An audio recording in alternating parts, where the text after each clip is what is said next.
Alright guys, sorry that I've been procrastinating and having technical issues. So I wasn't able to release a video last week like I said I was for the 2026 giveaway. So I'm going to get to that today. Just a little heads up, I am having some weird issues with my camera and it's been kind of a pain to edit all this together. So this is Seven Empires. This was given to me by my friend and it's a very interesting game. It is a mix of 1930 and other 1800 train games. And I say that in the basis of it's using like stocks, kind of, but not really. In this, you are using influence from the nobility of Europe during the 1700s.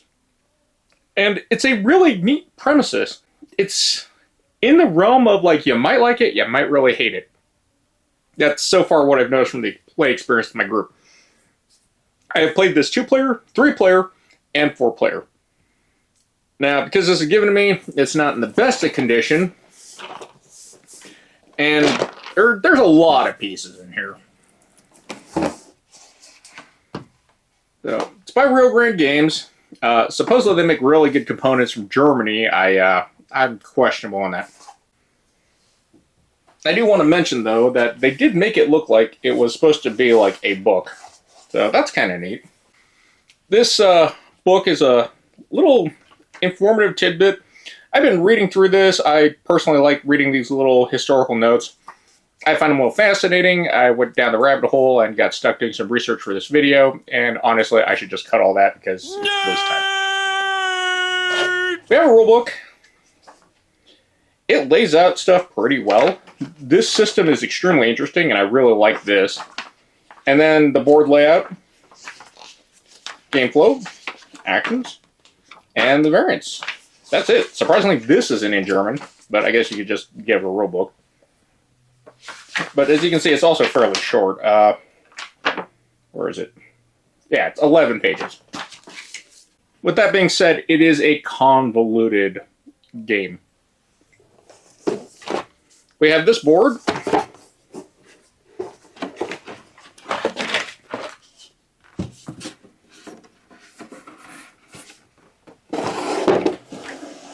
And one side, this side, I believe, is the English side. Yes, it is. So we have some interesting things on this board. Mainly that these 7 empires are going to roughly be controlled by a player. But like the 1800s and 1930, it really doesn't matter who controls it as long as they have the most influence and they're doing the best. And the way this breaks down your player choices on how to take that influence, you can lose influence of the country in a turn real quick. And that's the part I really like about this game. It actually fits more and makes more sense to me.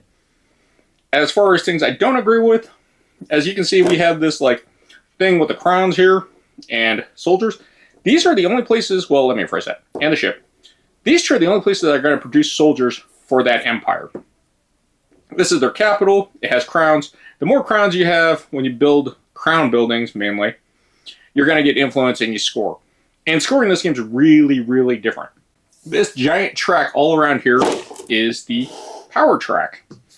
That track is going to influence where they will end up here at the end of 10 rounds or 8 rounds. The layout of this board is a little wonky too, just because of these borders. Internal borders, like this really hard to read stuff. This is considered a movement space. The color just does the empire. Same with the oceans. And I thought it was kind of weird that, you know, like we got this place. Eastern Polonia is just this big, and it's 1 move to Gallica, 2 moves to Budapest. It's a kind of an odd movement system. And the reason it's sitting on here, if you're asking, is because I didn't want to spoil what I've done with this. So, this game comes packaged really terrible. Just god-awful terrible. This game is packaged terrible, god-awful terrible, and they charge the organization, and it sucks. This is from a toolbox. It's just a tray. I put it upside down so these boxes don't move around. And it's really important because they give you these really nice boxes that are clamshells that are put together, but each box is designed to hold the components for the 7 empires. And then they give you a free box to hold all the other pieces. As far as this goes, this is nice, but it's also a pain because some of the minis we have to dig around for. Like, we got 2 mass ships and 3 mass ships. We have infantry, and then we gotta go find friggin' cannons somewhere in this mess of flags and stuff. And this is where it gets annoying. No, that's, as you can see, it's hard to find the right components. Every country is going to get these markers. These markers are basically the influence on what they're going to be able to do, which is build and deploy, move and fight, attack, palace, and empire. This is a neat system too, just because this tracker over here is going to have a tile that's going to have the other 3 trackers.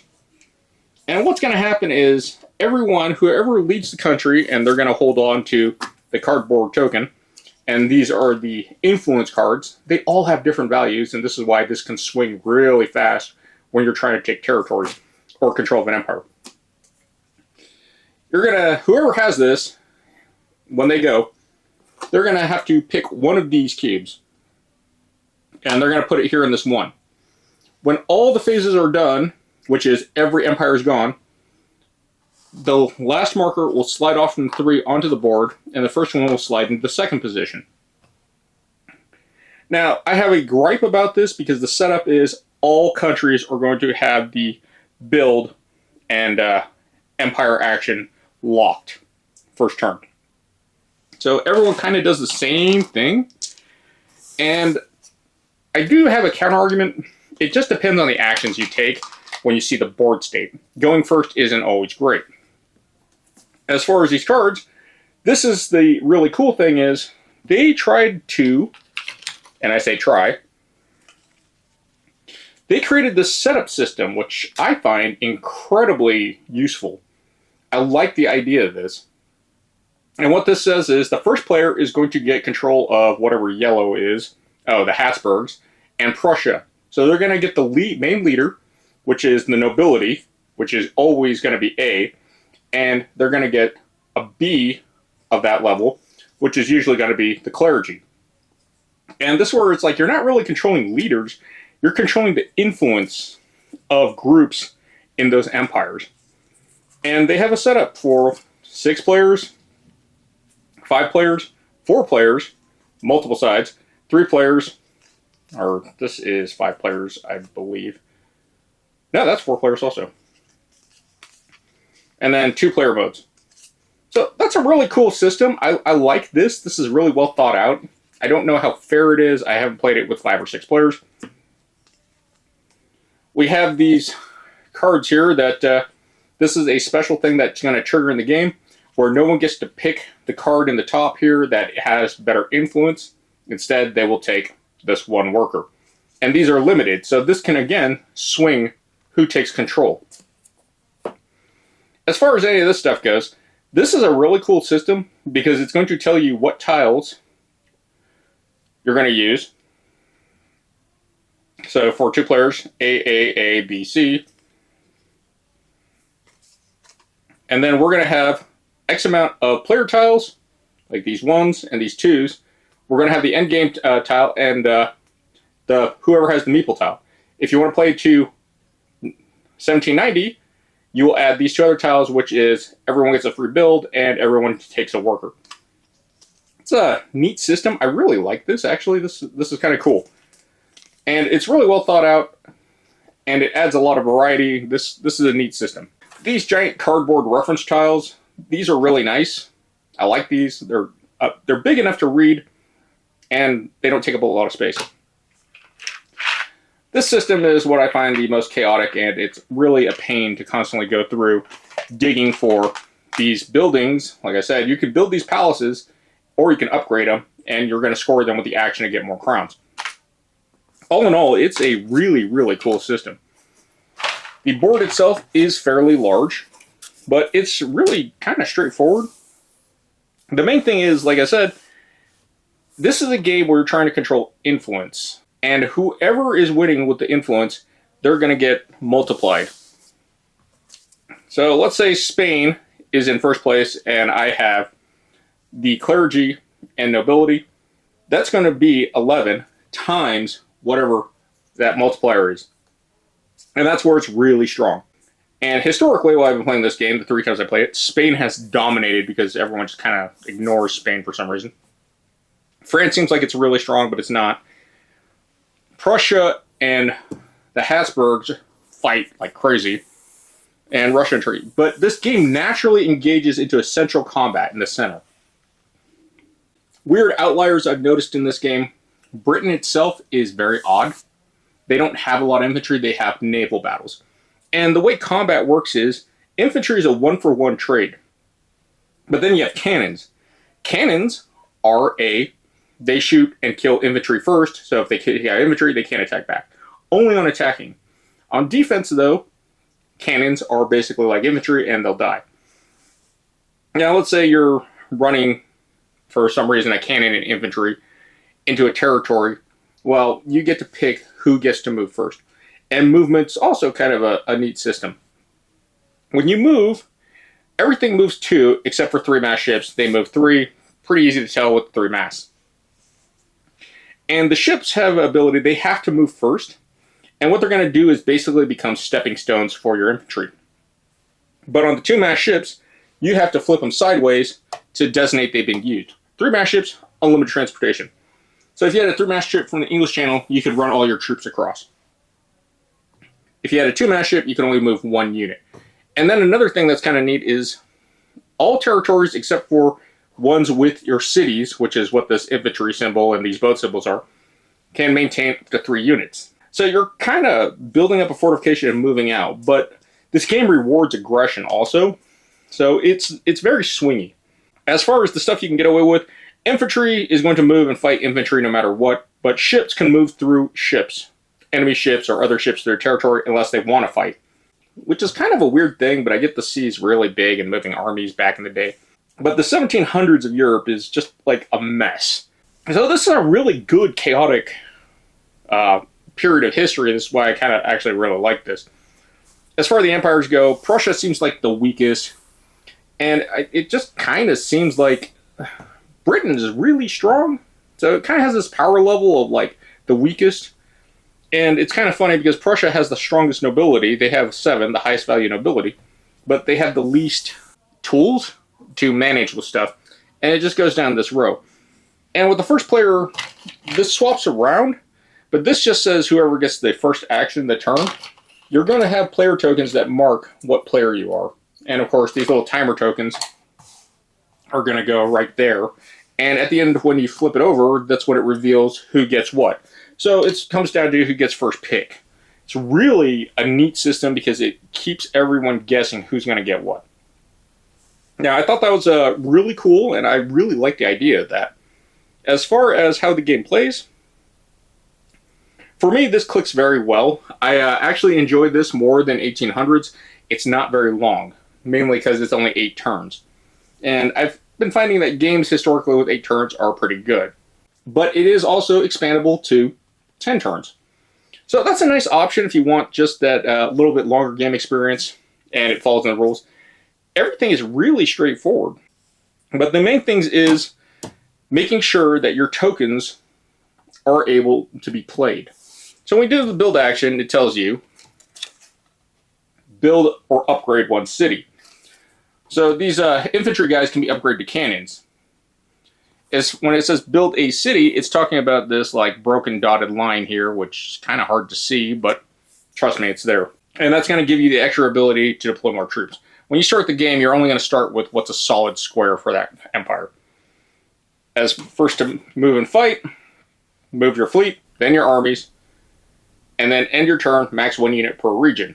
So you really can't fortify anything except your home territories. Now the attack action is the weird one. It says deploy 2 arbitrary units, and from what I understand, you can basically build cannons or 3-mast ships. They still have to be built in the correct location, but you have to attack, and I wish it put this, on an unoccupied city. That's in the rulebook. I don't know why they didn't put it here with a little caveat. Then move and fight. And like I said, that's really simple. Then palace. Palace is building that little token I showed earlier, or you can upgrade one of your palaces, like this, your home one, by 1, which will give an extra crown. And then you're going to add your power points. Your power points are for how many crowns you have. So if this is the first action, you'll go up by 2. Are you winning? Maybe, maybe not. It just depends how many palaces you have. And then you have Empire. Empires add 1 power point per flag. This is actually where the game gets really weird. There's nothing in the rules mentioning that power points go down, but when you take a territory, you put your flag there. And that's going to go to this Empire action. And this is a very strong action. The caveat with this is, because the turns are so limited and the way it starts, you can only Empire about twice a game unless you go out to the 10-round game. So you have to be very careful about what you're trying to control and do. And maintaining control isn't always good. So in these types of games, I tend to use one of the other empires to be my proxy for the main empire I need to dominate. The current game, or last game I played, I was using Prussia as my proxy to keep the Habsburgs down so France could expand, Spain could expand, and then we ended up being diplomatic with England because we both had influence in England and we wanted them to do well. And then it just turned to a whole East versus West, basically, with the middle just being fought over. It's a very neat concept, but the first game I played, I took the East and took the North. And then the second game, I just took all the South. So it's a neat system. It is a little straightforward and rudimentary, and it doesn't feel like there's a lot going on, but the turns are very quick. You're always invested. The main thing comes down to where I've noticed people will sit there and count, well, I got to take the influence. And influence is kind of neat with the ties. If it's tied, whoever has the nobility, A, B, or C, highest in that stack with the influence, will take control. So that's a neat system. No one really can maintain control just because you're only drafting one of these cards per the end phase. And sometimes it's random and you'll get a worker. So sometimes, like, Prussia, if someone else had a 6 and took a worker with Prussia against someone with nobility, they're not going to do it. But it's kind of neat. I like this system. As far as the gameplay, yeah, it feels kind of bad. Like I said, you don't really have a lot of choices on your first turn because these are going to be occupied, I believe, with the Empire and move and fight. The 2 that you can't do, blue and yellow, or blue and red. Those will always start off the game like some order like that. I can't remember exactly, but I believe that was the order. So you got to kind of plan up, but most people I've noticed will always build first. And like I said, depending on the board state, when it comes down to your choice to run and do stuff, attacking is actually a kind of valid strategy. As far as palacing, it could be really helpful to get those extra points early, because that is a limited action. And for some crazy reason, if you get past 50, there are these little tokens you can use, which I have yet to do, but it can happen.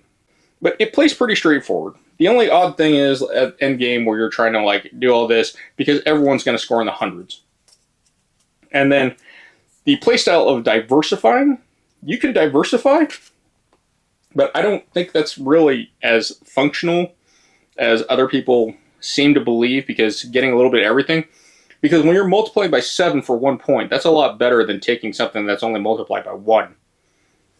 But I can see other options too if you take something that's multiplied by 6 points or 3, 5, whatever. It's just a lot of playing, and because the way stuff's taken, control of Empire switched very quickly. Overall, I really like the game.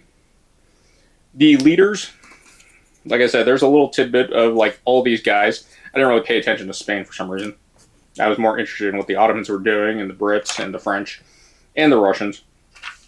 Not too much about the Habsburgs, because I mainly thought the Habsburgs had more influence with France and England, but, whatever. I'm not a history major. As far as, some of the territory stuff, the Black Sea here is kind of a mess. And some of these borders, this area is all one ocean, but it's not super clear. But all in all, I've been having a lot of fun with it. Now, That being said, I've heard my friends' gripes and complaints about this, and I can see some issues with it also. And yeah, I do believe that the first turn is limited because you are limited to 3 actions. And what those actions do to help you can and can't be useful. As far as this box system, I wish they gave lids. I would have really liked lids to actually go to these boxes. Like I said, they come in as a clamshell. But with this many tokens and stuff, anytime you move this, it's going to be a mess. And some type of spacer, just to keep things from rattling around. As far as this is a nice little history roll buff. Like I said, I read these. This is a cool accessory. The components, they're very rudimentary. The card stock is okay. But overall, I actually think this is a pretty decent game. Is it something I always want to play? Yes, no. I've had fun, and I wanted to play it multiple times, but I can also see people being tired with it. One of our buddies has played this with us twice, and the second game, he just hated it because he said I was bullying. And I don't really think I was just being opportunistic. But, you know, when it feels like you're not getting anywhere or you're trapped, it kind of sucks. It also sucks with whatever player starting position you are determines what empires you're going to have influence in. And of course, if you don't have high enough influence, you're not really going to get a lot of control. But that's where you play smart and make deals. This is a game about making deals. This is more of a game of people than the actual mechanics of the game. You can be extremely backstabby in this. There's nothing that actually talks about like honoring your deals in this. So it's a very interesting format, and thematically it fits. This was a terrible time in European history, apparently.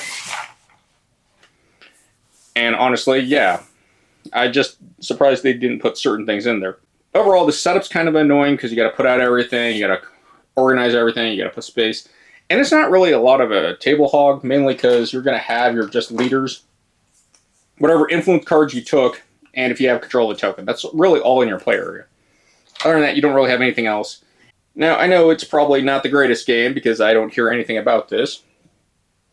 But I do think that's a game you should give a chance to. If you like historic themed games, especially things that have this type of influence, definitely check it out.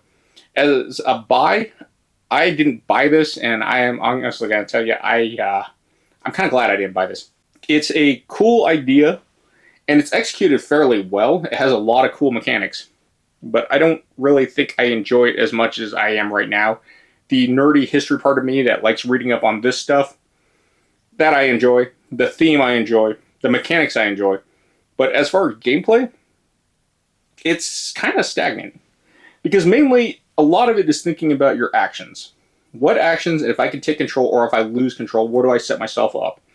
And then it kind of turns into, well, if one country or one empire is winning and everyone has investments in it, they'll kind of leave it alone. You need that little rogue element of chaos. And that's where I can see if someone takes that control early or is very aggressive, they can maintain that lead. I've been winning this game. Usually I say that any game is scoring 5%. And honestly, the first 2 games I won by like 50 points in like 280. So that was the highest what I had. And the 4-player game was the same way. The second player game was a little bit more close. But in 2 players, you're really not fighting each other. You're more just taking control and just trying to mess with the influence of these countries. So overall, yeah, it does kind of get a little boring. But as a thought experiment, I actually really like this. So that's been my review of 7 Empires. Cool game. If it ever comes up, check it out. But I don't think this is a must-buy. And the theme is spot on, which I really like. As far as everything else I talked about, components, they're okay. Cardstock is good. The board is good. Things that have a problem, I wish some of the cannons like stood out more. They look like slugs to me. And the 3-shell mass, when it's all the way on the other side, it's kind of hard for me to see sometimes. But it's okay for what it is. As far as gameplay, it plays well if you got that whole mentality of like not really trying to make an empire win, but more like being the Illuminati. Alright, check it out if you want it. But yeah, give this game a chance if you see someone playing it. Well, that's out of the way. Let's go to the winner for the 250. So for the 250, remember you could pick up a copy of Distilled or whatever I had on the 2026 giveaway. When I get in touch with you, I'll give you the whole list, and I will contact you. I'm going to need a Reddit name. So for the 250, for the big prizes, we have 19. Well, that should be easy. That's the last person on the thing. So let's see. 1, 2, 3, 4, 5, 6, 7, 8, 9, 10, 11, 12, 13, 14, 15, 16, 17, 18, 19. Amma Grood, 1 month ago. Very generous. Enjoy your channel. Awesome. So you are the winner for the 2026 giveaway for the 250. So I'm messaging right now. All right. And now the 50 spot. 16. So if 19 was there, well, let's just count for it. 1, 2, 3, 4, 5, 6, 7, 8, 9, 10, 11, 12, 13, 14, 15, 16. Raul, 2151. Yeah. Okay. So I am going to message you now. So if neither of these people or whoever doesn't actually respond to me within a month, roughly, I'm going to say sometime in the middle of March. Don't hold me to that. I will re-roll this die, and we will see about prizes. If you want a chance to win anything, definitely check out my 2026 giveaway video. So right now the 250 prize has been handled. When I hit 300, I will re-roll for another subscriber or whoever comes up. Might be the same people, and see if they will answer. But yeah, they'll get one of the 50 small prizes from my giveaway. Other than that, thanks for watching. Hope you enjoyed the video. Take care of yourselves, and GG's.